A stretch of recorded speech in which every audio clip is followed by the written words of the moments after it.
स्वागत है फिर से एक नए वीडियो में। तो यह वीडियो आप लोगों के लिए खास है। यह वीडियो जो है कि स्पेशली बीसीसीएल 2026 में जिन लोगों का रिजल्ट हो गया है, जो लोग एडमिशन कराने जाएंगे कुछ दिनों के बाद, यानी काउंसलिंग स्टार्ट होगा, उन लोगों के लिए है। यानी कि वीडियो बना रहे हैं कॉलेज टॉप इंजीनियरिंग कॉलेज का। हमने बता दिया कि कौन से कॉलेज किस रैंक पे है। अगर वीडियो नहीं देखे तो वीडियो को देख लीजिएगा, ठीक है। उसके बाद जो है कि बहुत सारा चीज़ वहाँ पर बातें बताए हैं। अब बच्चे का बार बार कमेंट एक ही रहता है कि सर मेरा यूआर रैंक 1549 है, ईबीसी इतना है या ईडब्ल्यूएस इतना है, तो क्या सर मुझे सिविल ब्रांच मिलेगा क्या? मैक्सिमम लोगों का कमेंट यही देख रहे हैं, सर मेरा ये ब्रांच मतलब कि इतना रैंक है, हमें सिविल मिलेगा क्या?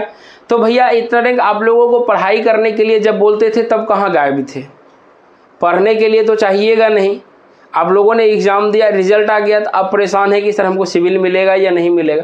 मैक्सिमम कमेंट जो देखे हैं, लगभग में हम 90% से ज़्यादा कमेंट देखे हैं सिविल के लिए, ठीक है। बाकी और ब्रांच का तो चर्चा देख ही नहीं रहे हैं, ठीक है। तो खैर कोई बात नहीं है। चलिए, ये बच्चे पूछ रहे थे कि सर हमारा रैंक कितना है, क्या हमको ब्रांच मिलेगा या नहीं मिलेगा। तो देखिए, इस बार उम्मीद जो है कि जो लोगों का रैंक थोड़ा ज़्यादा भी है, 1000 है, 1500 है, तो सारे लोगों की उम्मीदें कुछ जगी हुई है। क्यों जगी हुई है? क्योंकि जो है कि ये हमने लिस्ट जो लिया है सीट मैट्रिक्स, जब आपका जो है कि बीसीसीएल 2026 का फॉर्म आया था, उसी वक्त प्रोस्पेक्टस में निकालिएगा। उस प्रोस्पेक्टस में जो है कि आपको वहाँ पर टोटल जो है कि सीट दिया गया था। इस बार जो है कि टोटल सीट कितना दिया गया था? 3890 सीट, जो कि लगभग में हर एक बार से ज़्यादा सीट यहाँ पर इस बार दिया गया था। चूँकि अभी जो है कि पिछले बार जो एडमिशन में जो सीट खाली रह गया था, शायद वो ऐड नहीं किया है, ठीक है। सॉरी, हाँ देखिए, तो यहाँ जो ये जो दिया हुआ है, यहाँ से ये वाला कितना दिया हुआ है? 3890 दिया हुआ है। यानी कि पिछले बार जो सीट खाली रह गया था उस सबको ऐड करके दिया है। तो अभी देखिए कि फिलहाल ये पुराना वाला हम लोग के पास जो है कि डाटा अवेलेबल था, उस पर हम लोग जिक्र करेंगे। लेकिन जो है कि कुछ दिनों के बाद जब काउंसलिंग आप लोगों का स्टार्ट होगा, उससे पहले जो है कि एक न्यू सीट मैट्रिक्स जारी कर दिया जाएगा। फिर उसके अनुसार वीडियो बनाएंगे, उसमें कितना सीट रहेगा उस पर चर्चा करेंगे। लेकिन अभी तत्काल में देख लीजिए कि यहाँ से सबसे ज़्यादा मांग रहा था सर कंप्यूटर साइंस बीटेक में लेंगे। तो कंप्यूटर साइंस में देखिए सब मिला के टोटल में जो है 737 सीट है, यानी कि 737 है। जबकि सिविल इंजीनियरिंग के लिए अगर लीजिएगा तो सिविल इंजीनियरिंग के लिए 587 सीट्स हैं, जबकि मैकेनिकल इंजीनियरिंग के लिए 844 सीट है, और इलेक्ट्रिकल यानी डबल ई के लिए 588 सीट है, जबकि triple E electrical and electronics engineering के लिए 139 सीट है, ECE electronics and communication engineering के लिए 506 सीट है। अभी तो देखिए ये सब चीज़ की ऐड किए हैं, लेकिन कुछ बच्चे देखिए कि केमिकल के तरफ भी मूव कर जाइए। केमिकल इंजीनियरिंग भी बहुत अच्छा है, अगर इससे कर लीजिएगा तो लगभग में जो है कि उसमें आपको इस बार जो है कि यानी 1117 वो सीट लगभग में था बेगूसराय में, ठीक है। उसी तरह से एरोनॉटिकल इंजीनियरिंग बहुत सारे हैं, ठीक है। लेकिन यहाँ पर मोटा मोटी कोर ब्रांच जिसमें कि बच्चे का रुचि है वो बता रहे हैं। तो अब सर कितना रैंक है अब देखिए खुद डिसाइड करिए, क्या बच्चे के मन में प्रोस्पेक्टिव रहता है उस पर बताते हैं, ठीक है। तो देखिए प्रोस्पेक्टिव पहला क्या रहता है कि सर हमको सिविल ब्रांच चाहिए, कोई भी इंजीनियरिंग कॉलेज में मिल जाए, पहला चीज़ ये भी रहता है। दूसरा चीज़, अगर रैंक अच्छा खासा है तो उनके मन में रहता है कि सर हमें जो है कि सिविल इंजीनियरिंग ही मिलना चाहिए, लेकिन भागलपुर में मिलना चाहिए, सर सिविल मिलना चाहिए, MIT में मिलना चाहिए, सर सिविल मिलना चाहिए, दरभंगा में मिलना चाहिए।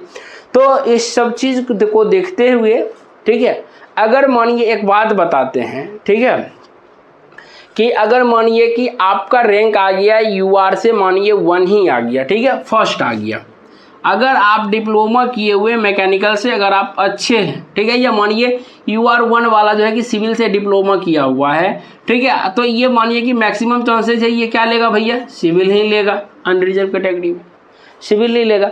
लेकिन अगर मानिए कि कोई बच्चा जो है कि UR 1 जो है कि उनका या मानिए UR 10 है, ठीक है, एक चीज़ बताते हैं, UR 2 लीजिए, ज़्यादा तब ज़्यादा डिफरेंस समझिएगा, UR 2 है, ठीक है।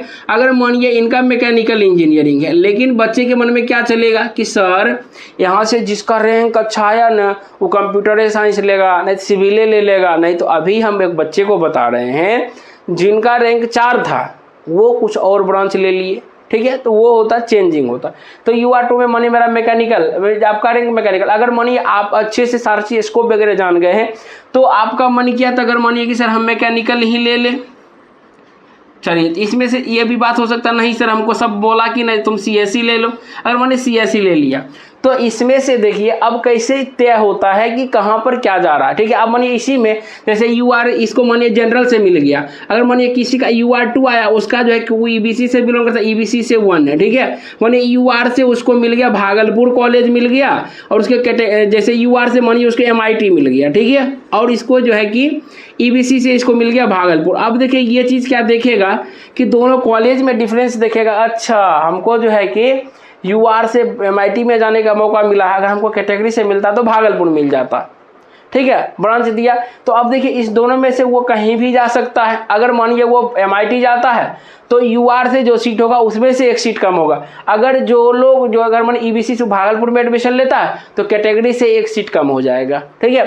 तो इस प्रकार से रैंक जो है कि यहाँ पर जो है कि इस प्रकार से ब्रांच को डिस्ट्रीब्यूट किया जाता है। और उसके बाद जो है कि जो बच्चे अगर मानिए ठीक है ये तो समझ गए ऐसे होता है, अगर मानिए कि यहाँ से जो है कि जो बच्चा UR2 लेके बैठा हुआ, अगर मानिए वो चॉइस फिलिंग में गलती करता है, चॉइस फिलिंग में गलती कर, रैंक देखिए बहुत अच्छा है लेकिन वो चॉइस फिलिंग में गलती कर दिया, क्या गलती कर दिया कि वो जो है कि जैसे कि कॉलेज चुना, वो पहले बेगूसराय चुन दिया, पूर्णिया चुन दिया, कटिहार चुन दिया, तो मानिए कि लास्ट में MIT और भागलपुर दिया, तो क्या उसको ऊपर से देखते आएगा तो वो कहाँ रुकेगा, और से देखा कि रैंक तो बहुत अच्छा है, गलती से पूर्णिया भर दिया, इसको पूर्णिया ही दे दो, चूँकि उसमें उसको MIT भागलपुर दोनों मिल रहा था, लेकिन गलती से चॉइस फिलिंग हो गया कि ऊपर में जो आ गया वो कॉलेज मिल गया, तो वो अच्छा रैंक लाके भी पछता जाएगा। अगर इसी में किसी लोगों का होता है क्या चीज़ कि सर अगर मेरा मानिए UR रैंक है 308, ठीक है, और मानिए कि SC में हमको है 50,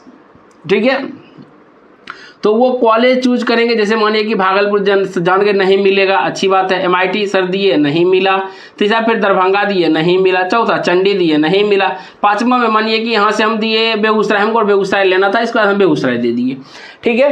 तो अब जो है कि ऊपर से वो मिलाते आएगा कि पहले देखा UR से मिल रहा है कि नहीं, भागलपुर में नहीं मिला, SC से मिलेगा क्या, नहीं मिला, UR से फिर MIT में देखा मिला नहीं मिला, SC से मिला नहीं मिला, फिर इसी तरह से दोनों रैंक से चेक करते जाएगा।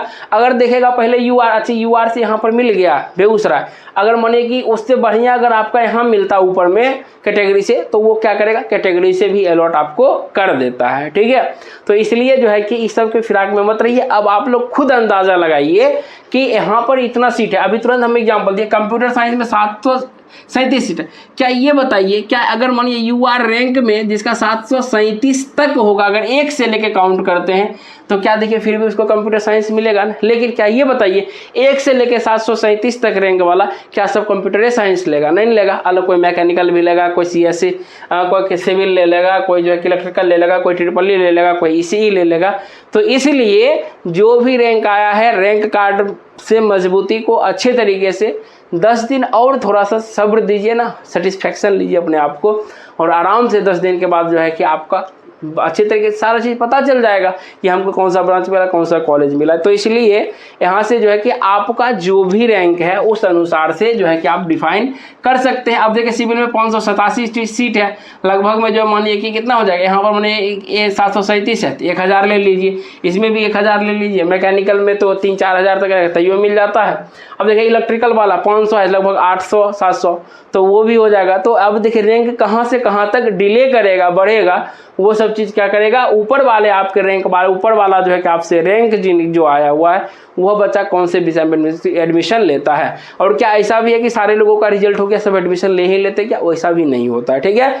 इसलिए जो भी रैंक आया है उससे संतुष्ट रहिए, और अपने आगे जो है कि जो भी वैकेंसियाँ आ रही है, चूँकि RRB JEE का नोटिफिकेशन ड्राफ्ट आ चुका है, तो उसका भी तैयारी शुरू कर दीजिए, क्योंकि चाहे आप बीटेक करिए, डिप्लोमा करिए, आगे आपको आना है इसी लाइन में, कॉम्पिटिटिव एग्जाम में। बाकी अगर आप लोग चाहते हैं कि सर हम भी RRB ALP JEE का तैयारी करें, तो हमारे साथ आप जुड़ सकते हैं। सिर्फ जाइए प्ले स्टोर पर डायमंड मैट्रिक ऐप को विजिट कीजिए, और वहाँ पर बिल्कुल नॉमिनल फी में आप लोगों को सारे सब्जेक्ट जो है कि बिल्कुल अच्छे तरीके से आपको मिल जाएंगे। और फिजिक्स का एक यूनिट खत्म भी हो चुका है, और मैथ में भी हम लोग काफ़ी जो है कि आगे बढ़ चुके हैं, बिल्कुल सीक्वेंस से अच्छे तरीके से, क्योंकि हमारा मोटिव है RRB ALP और RRB JEE को टारगेट करना।